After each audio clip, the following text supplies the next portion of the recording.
Update: Dad hates my house and apparently expects me to take in my brother's children at some point. Original post: I don't know if this is the right sub for this, but in this moment, as the only blood-related woman on my father's side of the family, it feels gendered. I don't know, maybe I'm wrong. A few days ago, my dad came over to my house for the first time in quite a while. I've had a lot of renovations done since he last saw the place when we first moved in. I have a nervous system condition, which, while I am very fortunate to be able to manage it in such a way that it usually doesn't impact my life most days out of any given month, can render certain simple tasks very difficult for me when I'm having a flare. It's also important, as part of managing my condition and maintaining my high level of function, to limit certain activities that can bring about a crash or a flare. My husband is also disabled. He has hypermobile EDS, so together we made a list of things we'd love to have as accommodations in the home we share, and we either DIY'd those things or found contractors to do them for us. I'm really happy with the results. I find that these accommodating renovations make my life a lot easier, I have fewer crashes, and overall more energy.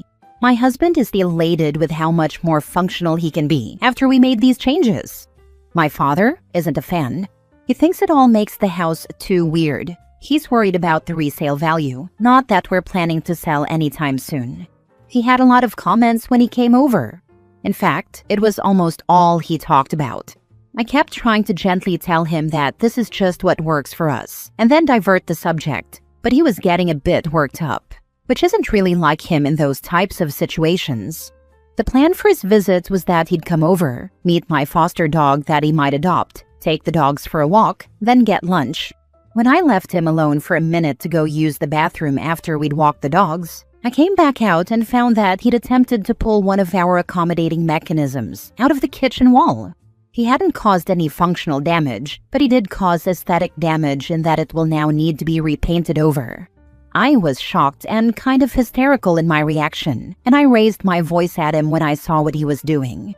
I think I yelled, "What the heck are you doing, Dad? What's your problem?" And he responded, "I just wanted to see if it was removable. Sorry, it's just too weird. It's too weird. It's just not going to work when Billy and Bobby move in with you." Billy and Bobby are my nephews, my brother's kids. I have never invited them to stay with me, let alone move in, for any amount of time, and I've never been asked to do so. Even in the event that my brother and sister-in-law passed away in some tragic manner, to my knowledge, I should be very far down a very long list of people who could be asked to take those kids in before I would be asked. So, I was pretty shocked my dad would say something like that out of the blue, and with so much frustrated emotion, about Billy and Bobby moving in, because there's no reason, to my knowledge, for anyone to think that would possibly be happening. I asked him to clarify repeatedly, but he just waved it off and told me to forget he said anything, and that he didn't want to talk about it. I pressed him, and all he said was, "Well, honey, it's a massive house. You have room for 2 boys. When I asked him why he would even bring it up, though, and clarified that not only did I have absolutely no desire to host my nephews for a visit, let alone to move them in, he clammed up again and just said, "Forget I ever said anything." He apologized for damaging my home, immediately transferred a larger sum than necessary to me via Zelle to fix the scratch he'd made, and then took me out to lunch as we planned prior. The rest of the day with him was pretty normal, and I guess I was just a little shocked or something because I didn't bring it up again. But now that it's been a few days, I can't get it out of my head, and I'm so annoyed. First of all, my dad hasn't ever been, and would never be, that aggressive about any decoration or renovation in my brother's homes. He just wouldn't, and I can't help but feel that he is less respectful of my home because I'm a woman, which sucks. But more upsetting or confusing, what the heck was he talking about in terms of my nephews? Like, is my family conspiring in some way to move those kids in with me? It wouldn't be the first time that my family assumed I'd take care of those kids without asking me first, but in the past, it was just babysitting, and I have directly told everyone that even that is unacceptable. So I would be really shocked if my brother or sister-in-law thought that was acceptable. I guess I'm just spinning out and don't really know what to do about it. I'm stuck between asking my father about it again first, or just reaching out to my brother directly. Now for the top comments before reading the updates. My family doesn't talk about things head on, so personally, I would call my brother and say, Dad came to visit and was saying some wild and crazy things about how your kids were going to move into my house. Isn't that nuts? Because that would never freaking happen. Haha. And if there's any pushback, remember no is a complete sentence. F no also works. This is the way. The fact that he was actively trying to tear your house apart is a huge red flag. My bet is your brother is getting a divorce, and they were just going to dump them on you since his job is so demanding. Honestly, I feel like a freaking idiot that the two of them getting divorced hadn't even crossed my mind. Not that they have an actively bad marriage or anything, but I think their dynamic is weird, and I guess I wouldn't be shocked. Thank you for this insight. I mean, either way, it's a no from me for various reasons. Better yet, group text to them. Guys, I'm worried about Dad. He came over the other day and kinda flipped out about our disability accommodations and tried to rip one off the wall. Then he thought Billy and Bobby were coming to live here, but couldn't explain why. I'm worried. Has anyone else noticed strange, aggressive behavior? I think I'll go with this, but on a call. I want to hear a response in real time. My dad has normalized triangulation a bit too much in this family for my comfort. How old is your dad? Could he be having some sort of mental episode where he thinks your nephews are supposed to move in with you? Barring that, I'd ask your brother, hey, do you have any idea why Dad would say this? Is something going on? He's in his 70s, but he's still sharp enough to be working. I asked my other brother, nebulously, without mentioning the reason why, who works with my dad every day, if he'd noticed any decline, and he said Dad seems sharp as ever in their work environment. It's pretty mentally demanding work, so I think it would be evident there. I'll also note, though, my dad rejected an OCD diagnosis when he was in therapy after my parents' divorce, so he's not without any history of mental illness. Not sure if that would cause this behavior, though.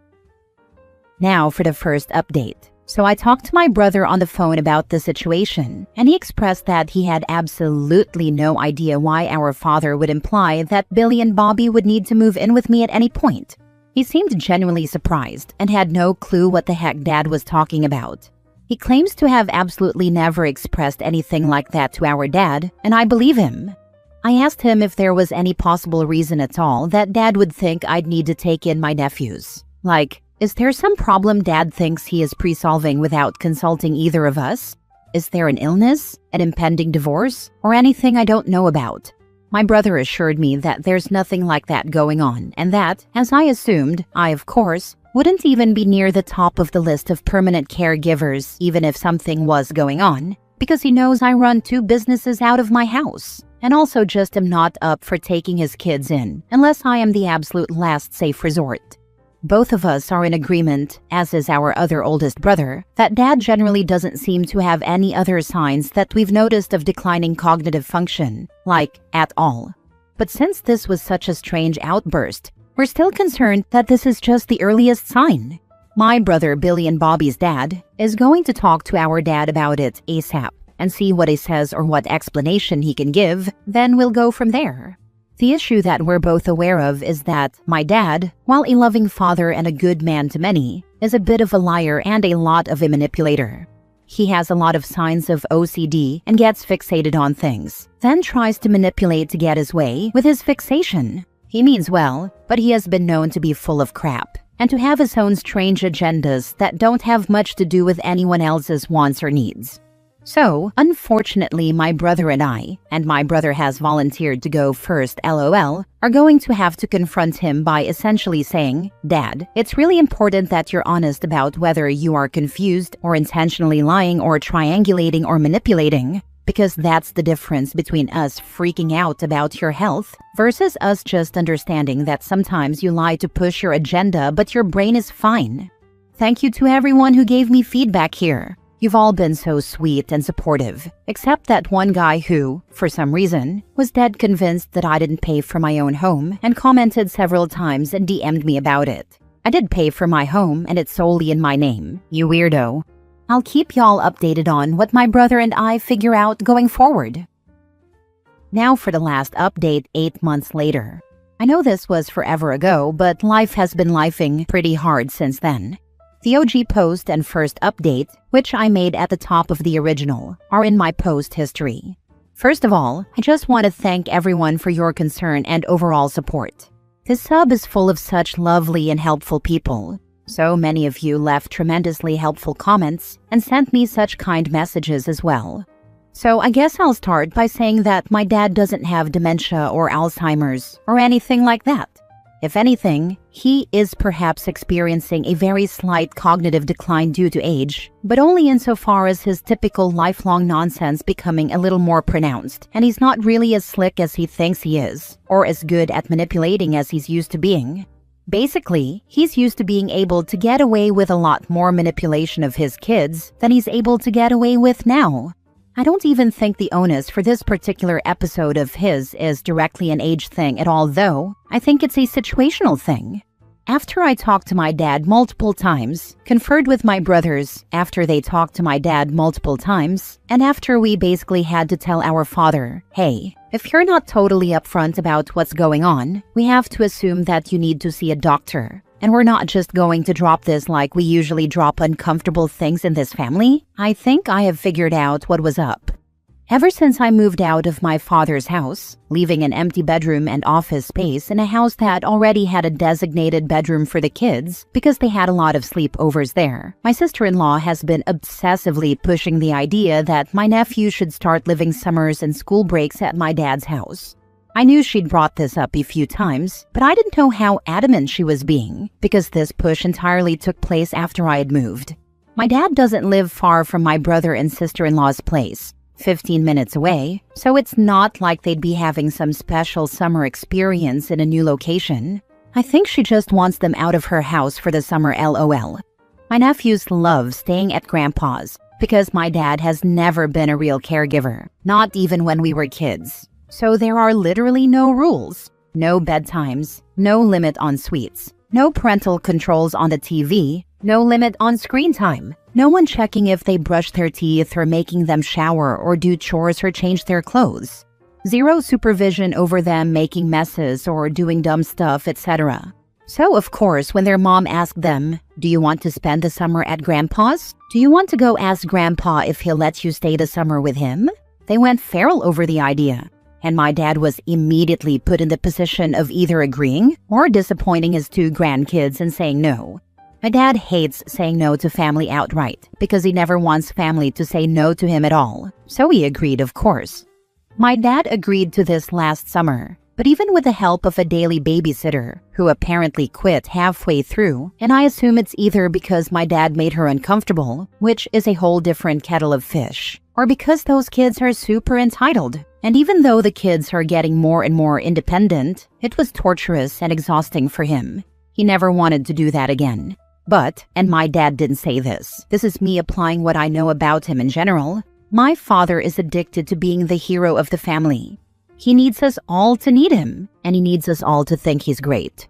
Plus, he has a massive ego about defying the idea of aging and being ultra-energetic and healthy, etc., and not an old man. He could not bring himself to admit that he doesn't have the energy for those kids. And he didn't want to say no because he doesn't want to normalize anyone saying no to anyone in this family. My father thrives on no one being allowed to have boundaries or say no, but it has now also become a prison he's built himself into. So he was planning to pawn the kids off on me next summer. He was going to agree to take them and then bring them to my house and, in his words, ease into a smooth transition from his house to mine. From the sounds of it, and also just knowing my dad, I assume he was going to beg me to take the kids for a single day, drop them off with overnight bags and say, didn't you say they could sleep over? Then make up a ton of excuses as to why they needed to stay at my house for longer and longer until he ran out the summer. Personally, I know this wouldn't have worked. I'd literally be dropping the kids off at their own damn house or calling the cops within 24 hours. But I don't think my dad understands just how badly his plan would have panned out, because I used to be a massive doormat. I think he truly believes he could manipulate the situation and me into working out in his favor. He apparently asked sister-in-law already if it was okay, and she said yes. But she never even asked me about it or brought it up the whole time we were all wondering what my dad was on about. She only confirmed this after my dad finally admitted to his scheme, which is wild, because she had just stood there and said nothing about it, while my brothers and I were trying to figure out if our dad was insane. And to be fair, I think sister-in-law knew the whole time that my dad was going to fully pawn her kids onto me, and she didn't want to say anything and risk having to have her children, gasp, living in her own house all year. I truly don't know what she thought was about to happen, and when I asked her, "So, you didn't think you should even confirm this with me?" she swore that she remembered talking to me about it, which, no girl, you did not. I would never agree to that. My brother is fairly livid with his wife. He generally hates how reliant she is on outside help to raise the kids, when he's already such an involved dad, and they literally have multiple forms of paid childcare. And we are all becoming increasingly less patient with my father's triangulation BS. Like, I'm in my 30s, my older brothers are both pushing 50, and it's insane that he's still scheming and claiming it's all in the name of what's best for the family, because we all have our own families now. But he acts like we are bickering children whom he has to manage in order to keep the family together. Extra insane because my brothers and I were not children at the same time. When really, he's just obsessively trying to maintain his preferred status quo, in a reality where it makes less and less sense to maintain. This was all so foolish, and I'm truly annoyed. Like I said, I've had a lot going on before, and since his initial outburst, some really good things that needed my attention, and some really hard things too. And instead of getting to be more fully present in what was going on in my own life, I had my focus split and pulled away by worrying that my father was potentially suffering from neurological issues and refusing to be seen for it. My brothers and I all just wasted so much time on this, all for it to be some stupid BS about his pride and him applying his own preferences to our lives again. Anyway, thank you again to everyone who gave me good insight and advice. I really appreciate y'all being here when I was spinning out about it. Sister-in-law pawning her kids off is wild. What did she or they think parenting would actually be like? Bravo for boundaries. I think she thought she would magically change as a person. She's always been too anxious and fragile to function, plus incredibly inept, and as it turns out, motherhood was not a magical cure for that. That's really freaking sad. Poor kids. My pity for her is less by far than that for those children. I do have serious sympathy for my nephews. They've been spoiled to such a damaging degree, and now they're getting bullied and socially punished at school for being entitled bratty crybabies. It sucked to literally watch my family. My sister-in-law is not the only one to blame here. Either insist upon or passively endorse the consistent decision to make them into worse and worse little people. My dad is so astonished at how horrible their behavior is, and he keeps exclaiming about it, coming out of nowhere, when I feel like I've been watching a slow-motion train crash for years. Last story. Am I the a-hole for saying something to my neighbors about not shoveling my elderly neighbor's driveway? I have lived in my cul-de-sac for 4 years. Every year when it snows, and it doesn't snow much since I'm in the DC region, my 8-year-old daughter and I shovel my 80-year-old neighbor's driveway. She is a widower who lives alone and is unable to do it herself. She has no children. My issue is that we are surrounded by at least 7 other able-bodied adults in our cul-de-sac, and each year they don't do a damn thing to help her. Today, as I was shoveling her driveway, my neighbor finished his and said goodbye before going inside. I asked if he would help me with hers, and he laughed and said all the other neighbors know that shoveling her driveway is my thing. I said it was really awful that he wouldn't help an elderly woman who can't do it herself, and I wondered how he would feel if it were his mother. He just shrugged and went inside. I am livid. We are getting up to 13 inches of snow, and I'll be outside multiple times today shoveling 2 driveways. I wonder if I am the a-hole because it's my choice to help her, but I can't help feeling let down by my neighbors. Anyhow, I'm just curious what you all think. One of my mother's neighbors will snow blow my mom's driveway if we get a big dump. She's still able-bodied enough to do most snowfalls in piecemeal fashion, but she is a senior woman living alone on a cul-de-sac. Knowing her neighbor will come over with his snowblower when the snow gets too heavy is really nice. You are appreciated. I gotta make that guy cookies or something. Humanity restored when people help others, just out of the kindness of their hearts, not because they have to. I have a snowblower. When I have time, I clear the ends of my favorite people's driveways. My friends think I'm crazy. Nothing fills my heart with joy like helping others with zero expectation in return.